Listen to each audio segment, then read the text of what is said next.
Hi guys welcome back to my YouTube channel. तो again मु पुणी पलि आसली आपन को एंटरटेनमेंट करने। बाकी मु जाऊँगी पंचदोल बुलायापी तो गोटे गाँ देखिए मुझे जाऊँगी आ गाँव किसी एमती नजारा था जोटा कि बहुत ही सुकून।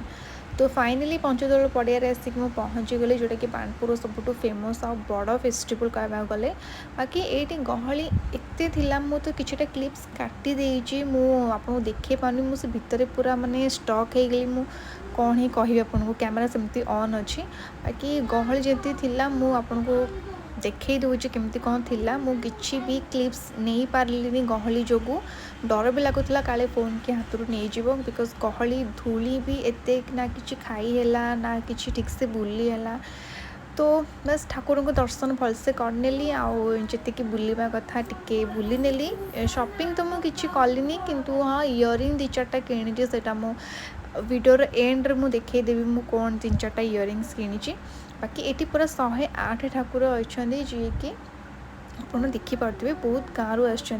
सो आई होप आपको वीडियो भल लगे।